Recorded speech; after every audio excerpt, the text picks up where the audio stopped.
heart. Amoka and Chief Emeka didn't court. The marriage arrangement was done in 3 days.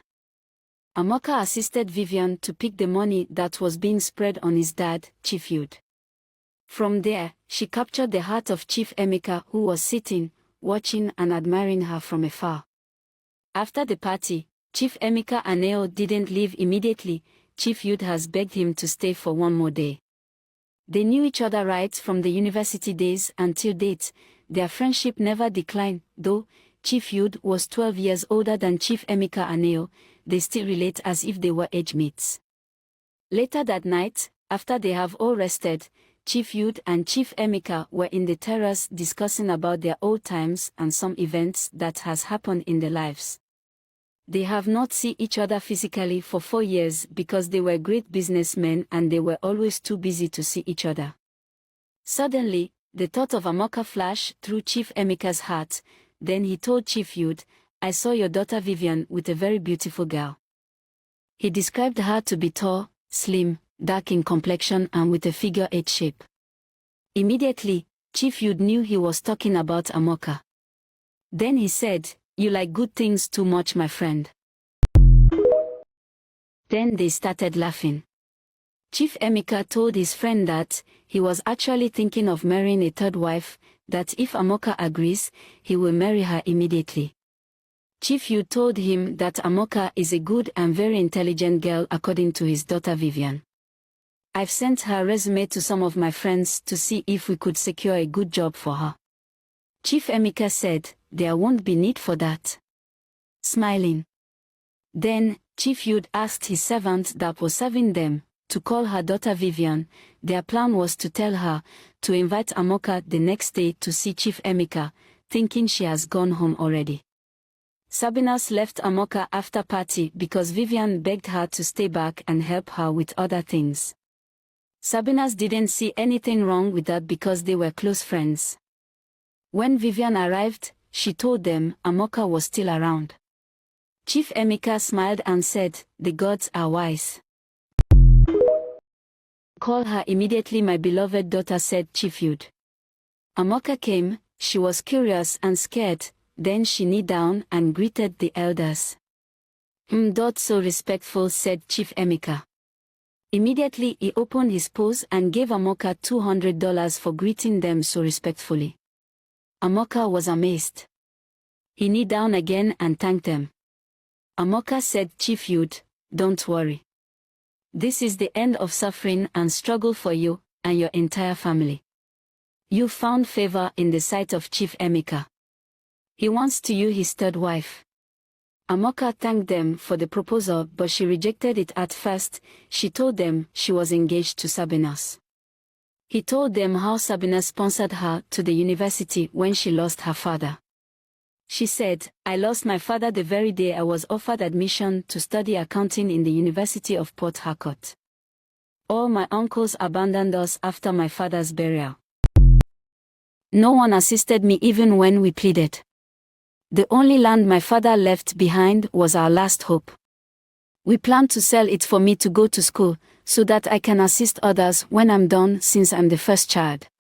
Still, it was hijacked by my wicked uncles.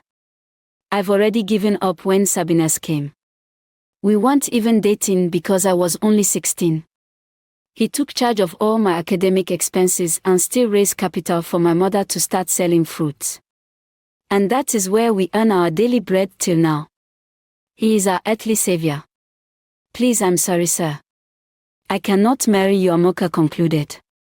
"So touching. Oh, Sabinus is such a good man. May God bless him," said Chief Yud. At this point, Chief Yud was so emotional. Seeing how Chief Yud was behaving, Chief Emeka cut in and said, "Money no be problem, my dear. I will pay him off. How much has he spent on you and your family? Calculate it, and I will pay him triple." Chief Yud was not convinced yet. Then, Chief Emeka asked Amoka, "What does Sabinus do for a living?" "He's a banker, sir," answered Amoka. Then Chief Emeka started laughing. He started bragging, I am Chief Emeka Aneo of Emeka and Sons Limited, dealers of all motor and trailer parts, importer and exporter, and so on.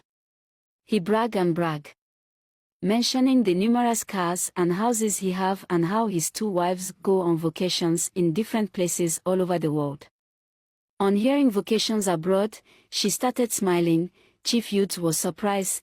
Then Chief Emeka said, "Marry me and watch how I will change your life in 2 days." Then Amoka said, "I will marry you if you agree to help me pay for all Sabinus has done for me and my family." Chief Emeka agreed to pay.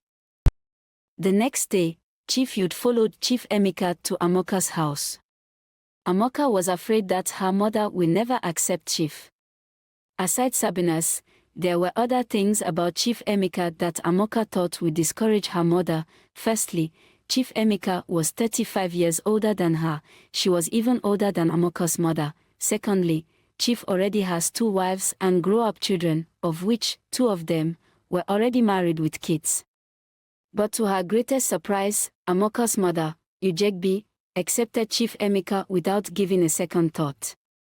Immediately she have summoned her husband brothers that Amoka wants to get married.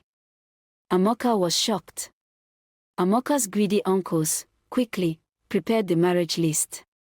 The next day, Amoka's bride price was paid by Chief Emeka. Amoka has returned to Lagos with Chief Emeka before Sabinus knew about it. She was already imagining herself in Paris, driving the latest Range Rover, etc. Sabinus was still calling Vivian and she didn't know what to do. Vivian was confused, then she decided to switch off her phone till further notice. Sabinus was still worried. She have called Amoka's mother and she told him that Amoka called her some minutes ago that she was coming home. Hearing this, Sabinus was relieved, so she guessed Amoka might be very tired. Maybe that's why she's behaved like that. So he decided to call her the next day. The next day, unknowingly that Amoka and Chief Emeka's marriage rite was going on in their family compound, which is 1 hour, 30 minutes from Amoka's house. Sabinus called Amoka, her phone still switched off. He called Amoka's mom, she didn't pick. He called her younger sister, she didn't pick too. Now, Sabinus was engulfed with fear. Though he was at work, immediately, he sought for permission to go somewhere that it was an emergency. It was granted, then he left for Amoka's house. When he got to Amoka's house, everywhere was locked. He asked their neighbors, but he didn't get good response because they were not informed. He tried to ask their neighbors if something was wrong. One of their neighbor, John, said, "No, I don't so because they didn't look sorrowful yesterday when I saw them." He continued, "They were at home yesterday, but as I woke up this morning, I noticed their door was locked." Another